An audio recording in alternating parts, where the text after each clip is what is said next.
Welcome to the Belfast podcast. I'm your host, Luke Byler, here with Daniel.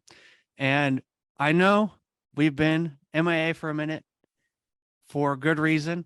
As many of you know, we are both seminary students.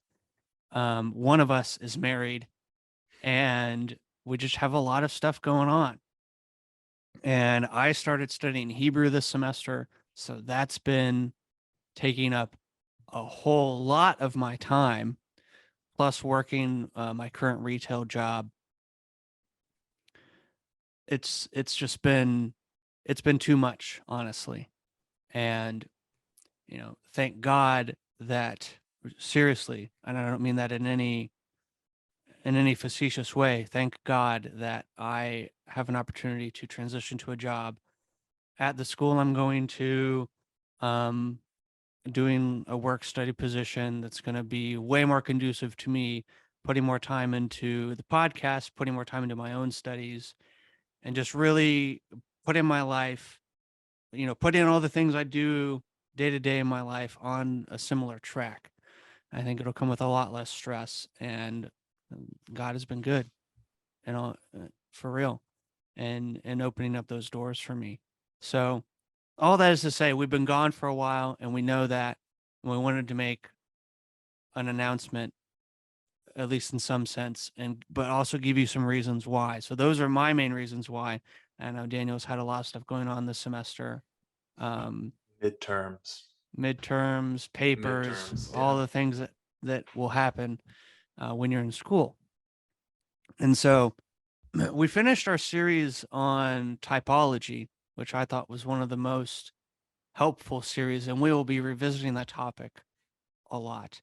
If there's anything that we seem to swim around or encircle the most here at the Belfast podcast, it is typology or literary motifs. So just be prepared. You're going to see that all over the place in the future. But what we're getting started, what we're launching here in the next few weeks, is going to be a project that actually started in Daniel's own head, and then we made that a group project, and then we made that a podcast project. So Daniel, if you want to share some of the origins of what we're about to get into with these future escapades, let us know. Yeah, so last year it was actually probably around this time that I started thinking about taking a deeper dive into what is the gospel. That term is floated around in church all the time, and in our culture within the church, there's a lot of difference of opinion about what necessarily constitutes the gospel. And so I was like, well, how about we, or I, this at first, try to figure that out a little bit. Moving from there, I mentioned it to you naturally. I think it was over Christmas break. Yeah, we were talking on the phone. Yeah. And you said, so I wanted to start doing this thing. Yeah. And even before that, actually, I remember I was flying up from visiting some family in Florida, and I was standing at the airport with my wife, and I texted you, hey, I'm planning on buying some books to read over the summer. What would you recommend? This is what I'm planning on doing with the whole gospel thing. What do you have any thoughts? And you were like, yeah, that sounds great. Here's a couple of resources that I like. And that led to a conversation on the phone where you're like, hey, you mind if I get in on this thing with you? And I was like, absolutely, the more the merrier. And then it ended up just becoming, hey, how about we just do this on the podcast? So yeah, we're already making, to use a term that I kind of despise, but is necessary, we're already doing content. So why don't we just make it content? Yeah, exactly. Like doing something on our own, why don't we, if we find this interesting, why don't we just put this out? Yeah, absolutely. And so one thing led to another, and we decided that would be the aim. So we've made hints to this over the course of the last, 9 months or so, probably. Mm-hmm. in offhand comments about what's coming, this is one of the things that has been coming. We have more ideas for the future, even past this, but this is the thing we're going to be doing for a significant amount of time. And so one of the resources, well, back up, we have a set of introductory episodes coming out in the near future over the next few weeks, maybe even months, depending on how many there are. I don't specifically remember. I don't remember either. Yeah. But for all you new people, I'm trying to trim it up. I'm trying to make them parts of episodes so that the barrier of entry isn't 2.5 hours. It's more like an hour. Yeah. So we're trying to get more concise with our arguments, present evidence more succinctly, and be a bit more, well, I guess, professional, and do this right. But also we do have, a lot of content that we're going to cover. And so over the next while, we're going to have an introductory section where we're talking about the term gospel itself and what that looks like. Following that, we're going to start I guess you could say, companionship reading of The Divine Conspiracy by Dallas Willard. This is a book that you and I've heard many others recommend. And now that I've read the whole thing, I can recommend it as well. We're going to do a deep dive into it and pair along with it a few other resources here and there. Some of them will be familiar, like Who Shall Ascend the Mountain of the Lord. Others will be a bit newer. There's a book that I read over the summer, Daniel Boynaren's The Jewish Gospels, which we'll be looking into at a few points.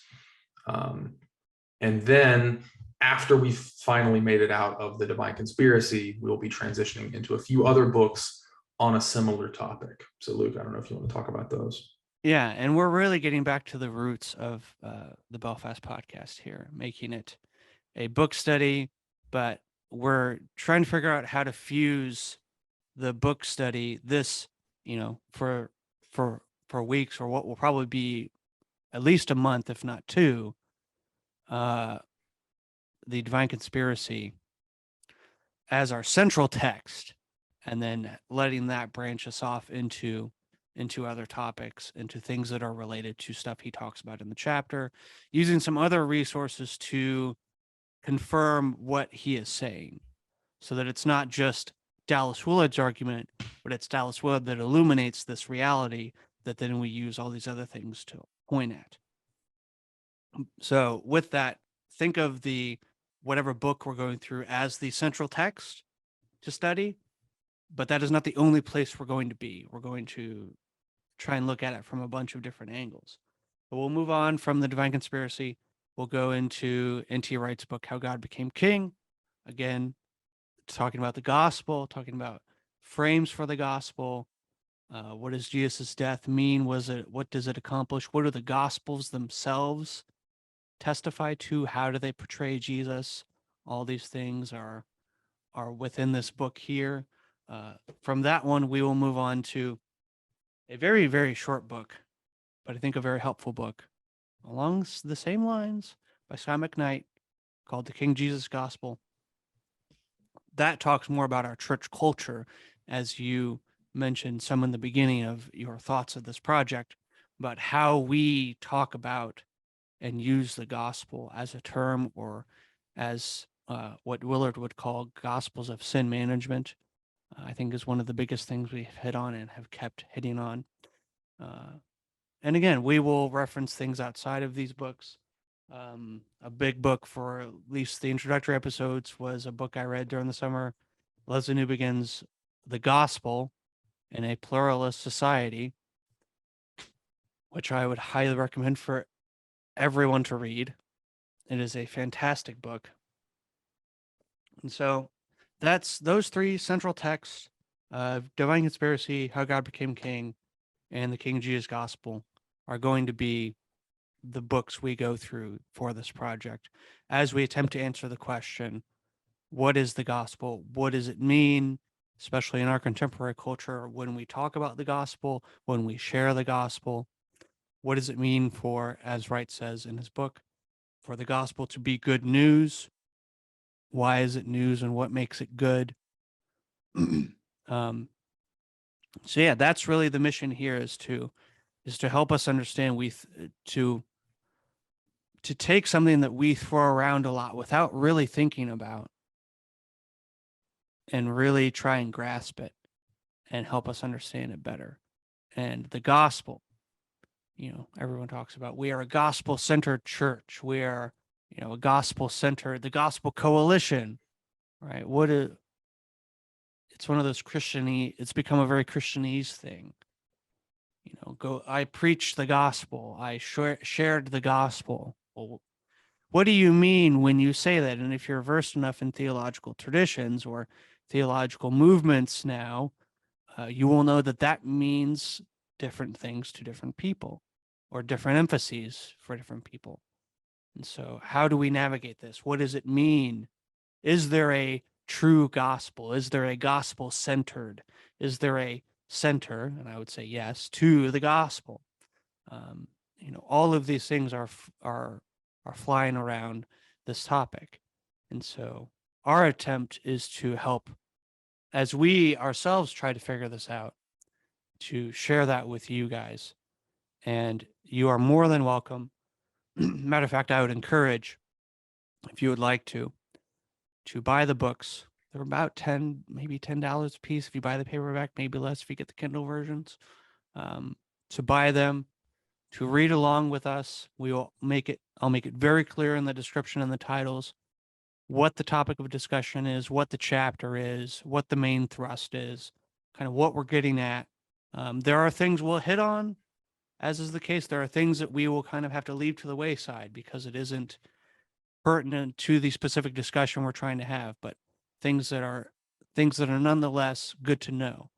And you will miss some of that if you don't read along, um, if you aren't engrossed in the book. And so, it being that me and Daniel like to take the role of teacher, this is very much in that vein. These are the required text for the course, so to speak. So I don't think that's a bad way of thinking about it. You will not have assignments or homework unless you want to read the assigned chapter for this podcast episode. So, uh, so you can think of it that way. But we would love for you guys to join us on this. If you are reading along, shoot us an email. Comment on the breakdowns Daniel will be doing on Instagram.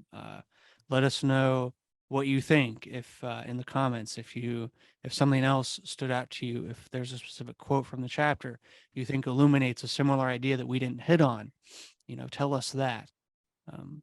But this is what we have in the work. So we've recorded a lot over the summer, a lot of stuff that I haven't released, that I just haven't had time to edit. So we have much in the bank. And so I'm going to be, as I transition out of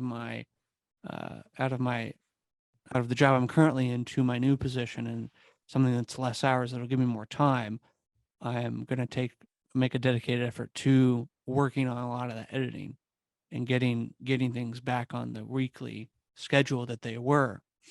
And so as we do that, as we introduce this, it'll give you guys time to get some of these resources and get prepared for the book studies. I think at this point, as far as what we've recorded, we're about halfway through the Divine Conspiracy.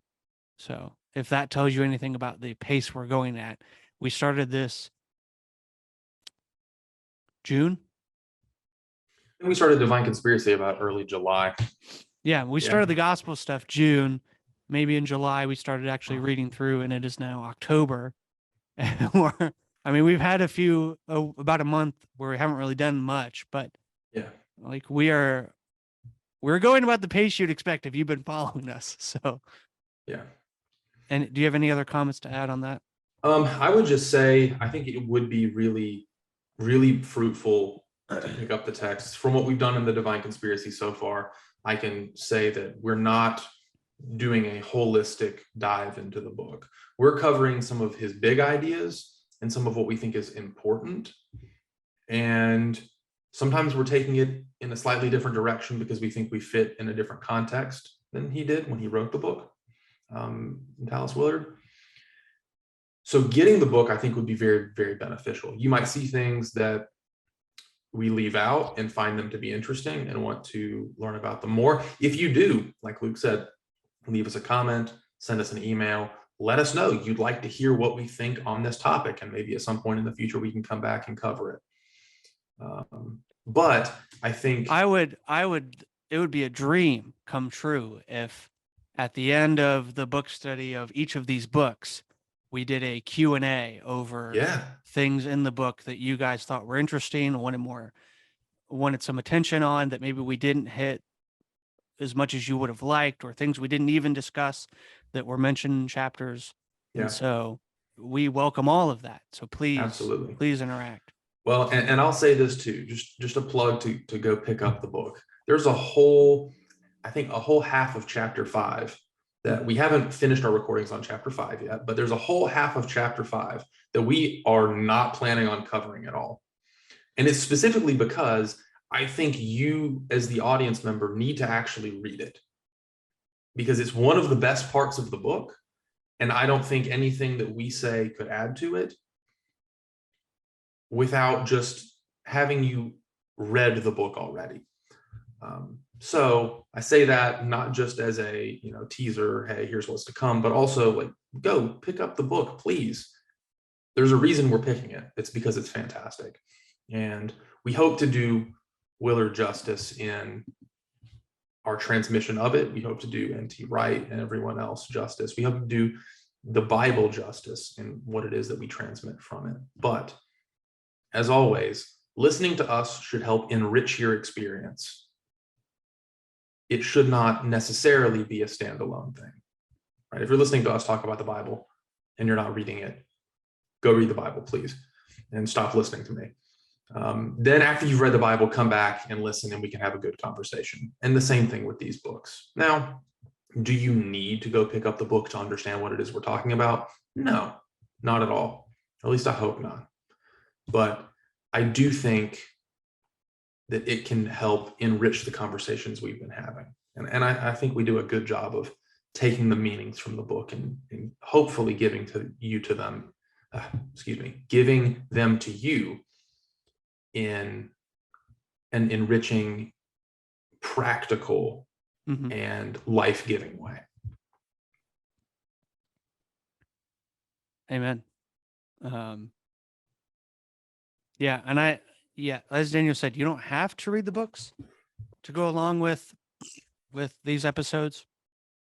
I do hope that these episodes encourage you to go pick up the books, because there is a lot that's left on the cutting room floor as we outline for these episodes.